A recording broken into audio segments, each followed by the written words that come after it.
Bonjour, Monsieur Nassé. Bonjour. Comment vous allez? Très bien. Et vous? Très bien, merci. Pour commencer, pourriez-vous parler un peu de vous, vous présenter? Pierre-Alain Nazé, j'ai 50 ans. J'ai dirigé l'AFPS de 2018 à 2022. Je viens juste de sortir de ma mandature. J'en avais été le président du CST quelques temps avant. J'avais été trésorier en dehors de l'activité de l'AFPS. Je suis PDG d'un bureau d'ingénieurs conseil, géodynamique et structure. Et je suis aussi directeur du master spécialisé génie civil des grands ouvrages pour l'énergie, partagé entre l'école des Ponts et l'école centrale de Paris. J'ai passé une partie de ma carrière aussi à EDF et au CEA, et toujours pas très loin des sujets en lien avec le séisme et le génie parasismique. Bon, maintenant, on va parler un peu plus de votre expérience au sein de l'AFPS. Et avez-vous en tête un projet particulièrement remarquable qui a eu lieu pendant votre mandat et pourquoi, pour quelles raisons vous les qualifiez de remarquable? J'en donnerai 3 et vous choisirez ceux qui vous conviennent, mais j'ai été confronté dès le début de ma mandature à un séisme important qui a eu lieu sur le territoire français, le séisme du Teil, le 11 novembre 2019. Et pour la première fois dans l'histoire de l'AFPS, on a activé le dispositif d'urgence sous l'autorité du ministère de l'Intérieur. Ça a été une expérience importante et qui a apporté beaucoup d'expérience au sein de l'association. Et on a aussi réussi à faire face à toutes les difficultés liées au diagnostic d'urgence pour remplir les missions qui étaient celles de l'AFPS. Juste après, on rentre en période de Covid. Il a fallu faire vivre l'association dans des conditions difficiles. Et ça a été une période très remarquable et il fallait que l'association sorte vivante et toujours aussi dynamique. Alors je crois qu'on a réussi, comparé à d'autres associations, et surtout aux membres qu'on le doit et à leur énergie. Et je terminerai par une expérience qui normalement est partagée par tous les présidents.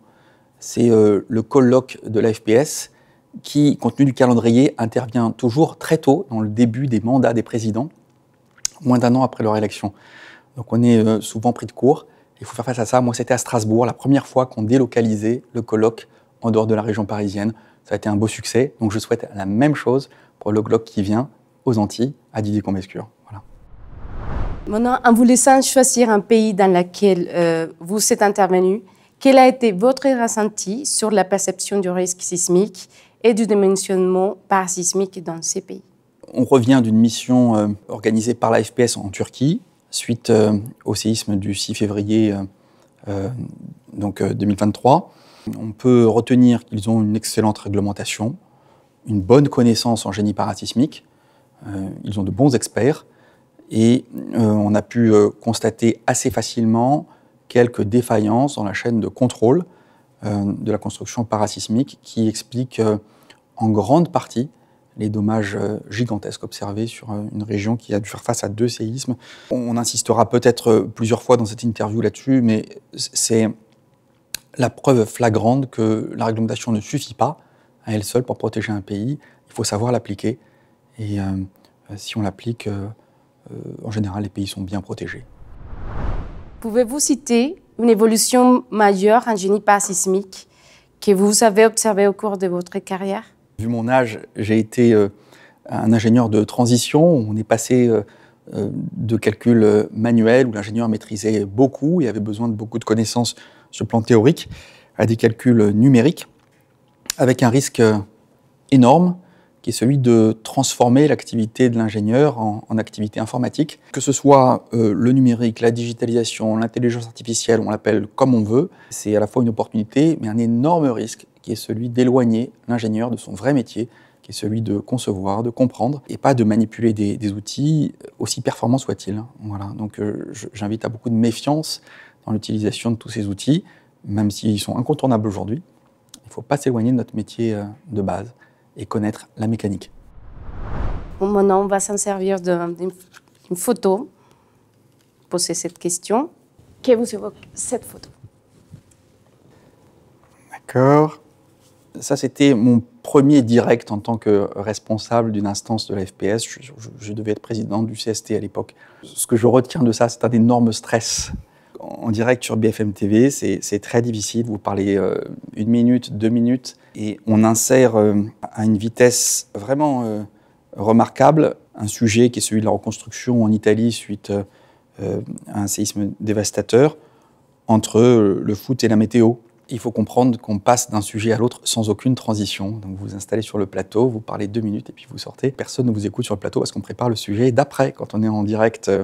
Voilà, donc il y a peu de dialogue. Ça a été assez stressant, mais très formateur. C'est bien que les présidents de CST et du conseil d'administration se préparent via des médias training à intervenir dans les médias quand c'est nécessaire.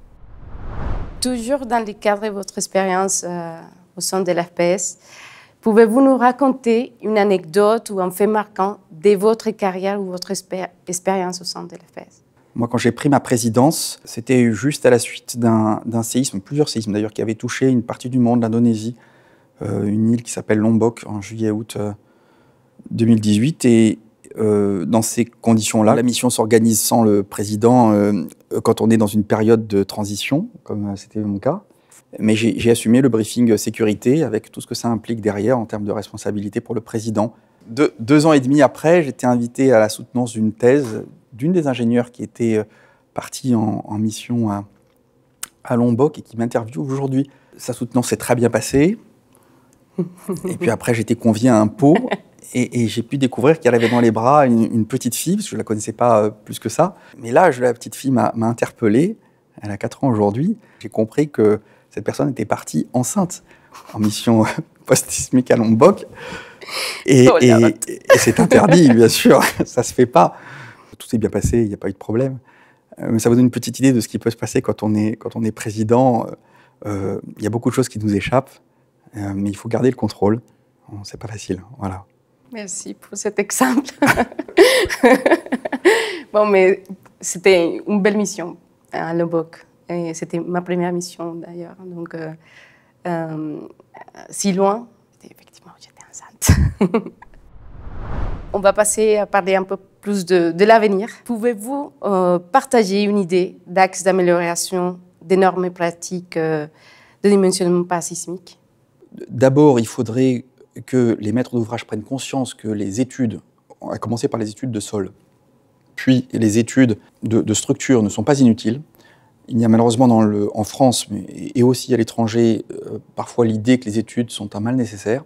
Et pourtant, on parlait de la Turquie tout à l'heure, quand on a négligé les études de sol, quand on a négligé les études pour le dimensionnement parasismique d'une structure, et qu'un séisme survient, en 10 secondes, 15 secondes, il trouve le point faible que l'ingénieur n'a pas vu ou n'a pas voulu voir par manque d'études ou de sérieux dans les études. Les études représentent en général très peu ramené au montant des projets, il ne faut pas les négliger. Ensuite, on en a parlé tout à l'heure, si on peut améliorer les contrôles pour faire en sorte que la qualité des matériaux, la qualité de mise en œuvre soit au rendez-vous, avec bien sûr les dispositions constructives qui vont bien, ce sera un immense progrès dans tous les pays. Il y a beaucoup plus de progrès à faire et qui sont faciles à réaliser dans la nécessité d'appliquer la réglementation plutôt que de la faire évoluer. Quel serait votre conseil ou message aux jeunes débutants d'une carrière dans les domaines sismiques? On parlait tout à l'heure de la dérive du métier d'ingénieur vers celui de calculateur ou d'utilisateur de code de calcul. Il est très important que les jeunes se confrontent au retour d'expérience. Alors, ça passe peut-être par des missions post-sismiques, mais pas que. Lire, écouter, se renseigner, et puis penser comme un ingénieur, ça c'est très important. Confronter les résultats des calculs qu'on trouve à son intuition d'ingénieur, c'est une bonne chose, c'est du retour d'expérience. Aller sur le terrain et voir ce que les forces telluriques sont capables de produire, c'est important. Quel est votre message au colloque qui aura lieu aux Antilles? Je souhaite une grande réussite pour ce colloque. Profitez bien, soyez fiers. Les colloques sont en général des grands moments scientifiques qui font la fierté d'un pays comme la France, qui est un pays à sismicité modérée, mais qui a un niveau en génie parasismique reconnu dans le monde entier. Et puis, c'est aussi le moment d'appréhender en vraie grandeur le risque sismique aux Antilles pour ceux qui ont le temps un petit peu d'aller regarder les constructions en Guadeloupe ou en Martinique, c'est pas très loin. Merci beaucoup, Monsieur Nassé.